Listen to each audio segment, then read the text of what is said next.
Kudos kids. Holi की आत्मा। बचपन से शहर में रहने वाला मनोज इस साल होली की छुट्टियों में अपने गांव दुर्गापुर वापस आता है, जहां उसे देख पूरा गांव खुशी से झूम उठता है। जब गया था तब इतना सा था और अब देखो कितना बड़ा हो गया है।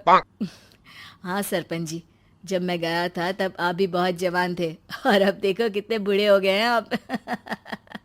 चला चलो बढ़िया है, बच्चा घर वापस आ गया। इसी खुशी में आज रात पार्टी होगी।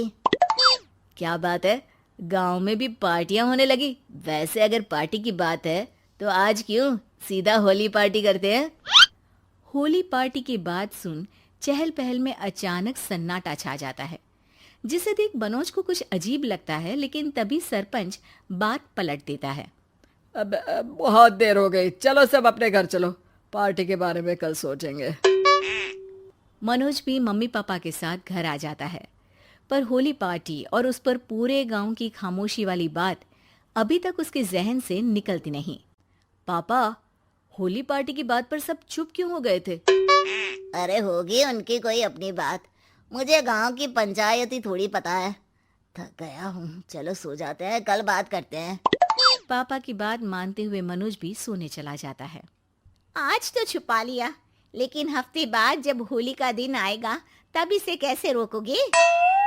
अगली सुबह सूरज के साथ ही मनोज भी गांव घूमने निकल जाता है, जिस पर रास्ते में उसे अपनी ही उम्र के कुछ लड़के भी मिलते हैं, जिनसे दोस्ती कर अब वो उनके साथ घूमने लगता है। इसी तरह कुछ दिन बीत जाते हैं और होली नजदीक आने लगती है। दोस्तों, होली में 4 दिन ही बचे हैं, पर गांव में उसकी कोई तैयारियां क्यों नहीं दिख रही? क्योंकि यहाँ होली नहीं मनाई जाती। अरे पर ऐसा क्यों?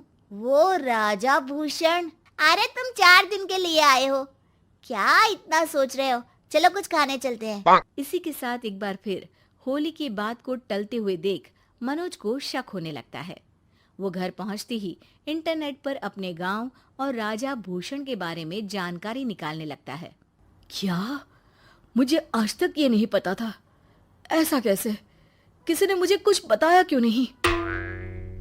सारी जानकारी लेने के बाद मनोज गांव वालों या अपने मम्मी पापा से कुछ पूछे बिना खुद ही उसकी सच्चाई के बारे में छानबीन करने लगता है, जिसके चलते वो राजा भूषण की हवेली में पहुंचता है। वाह, क्या हवेली है यार। पर क्या यहाँ सच में कोई भूत है? हेलो भूत जी, कोई है क्या? हम इस साल गांव में होली सेलिब्रेट कर रहे हैं, क्या आप उस पर थोड़ा इंटरव्यू देंगे? मनोज के ऐसा बोलते ही गांव में तूफान उठ जाता है और हवेली में रखी सारी चीजें हिलने लगती है। एक अदृश्य शक्ति मनोज को धक्का देकर हवेली से बाहर निकाल दरवाजा बंद कर लेती है। ये सब देख मनोज हैरान रह जाता है। क्या अभी मुझे हवा ने धक्का देकर बाहर निकाल दिया? मेरे होते हुए इस गांव में कभी होली नहीं मन सकती, इसलिए दोबारा ऐसी कोशिश भी मत करना, अंजाम बुरा होगा। आवाज सुन मनोज हैरानी से इधर उधर देखने लगता है, पर उसे कोई दिखाई नहीं देता। वो गांव वापस आ जाता है, जहां तूफान की वजह से सब कुछ तहस महस हो चुका होता है। आखिर ये तूफान आया कैसे? ना ऐसा कोई मौसम था और ना ही हमने होली का त्योहार मनाने की बात की थी। सरपंच की बात पर कोई रिएक्शन दिए बिना मनोज चुपचाप अपने घर चला जाता है। इस तरह देखते ही देखते होली का दिन भी आ जाता है और मनोज रंग लेकर गांव में निकल जाता है, लेकिन गांव पूरी तरह खाली होता है। अरे त्योहार का दिन है, धूमधाम की जगह मातम क्यों मनाया हुआ है? मनोज की आवाज सुन सब अपने घर की खिड़कियां खोल के घर के अंदर से ही उसे वापस जाने के लिए कहने लगते हैं, पर वो किसी की नहीं सुनता। तुझे पहले भी समझाया था, अगर होली खेलने की कोशिश भी की तो अच्छा नहीं होगा। अरे बात मान लो बेटा, तुम्हें सच नहीं पता।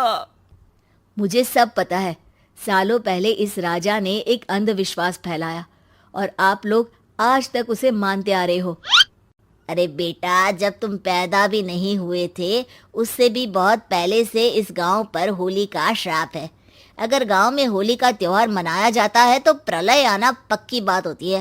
राजा भूषण इस सब में नहीं मानते थे और त्योहार मनाने लगे, जिसके चलते होली वाले ही दिन पहले उनके बेटे की और फिर उनकी मृत्यु हो गई। तभी से गांव की रक्षा के लिए उनकी आत्मा उस हवेली में रह रही है। सबकी बातें सुन मनोज उलझन में पड़ जाता है। सोचना भी मत मनोज, अगर तुमने इस परंपरा को तोड़ने की कोशिश भी की तो उसका परिणाम इस गांव और गांव के लोगों के लिए अच्छा नहीं होगा। मुझे भी यकीन नहीं हो रहा कि आप लोग एक बेतुकी बात को मानकर सालों से रंगों के त्योहार को मातम की तरह मनाते आ रहे हो। मनोज किसी की कोई बात ना मानते हुए पूरे गांव में रंग बिखेर देता है, जिसके तुरंत बाद वहां तूफान के साथ बिजलियां गरजने लगती है। अचानक मौसम में ऐसा बदलाव देख जहां मनोज कंफ्यूजन में आ जाता है, वहीं गांव वाले डर से सहम जाते हैं।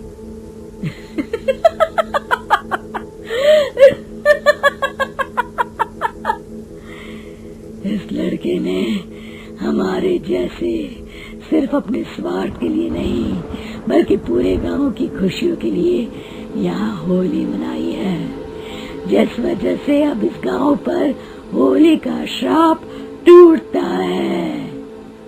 ऐसा बोलकर राजा का भूत वहां से गायब हो जाता है, जिसके बाद गांव के लोग धूमधाम से होली मनाते हैं। खुशियों के रंग गांव में बिखरे ही होते हैं कि अगली सुबह अचानक मनोज कहीं गायब हो जाता है और एक बार फिर गांव में होली का नया राज शुरू हो जाता है।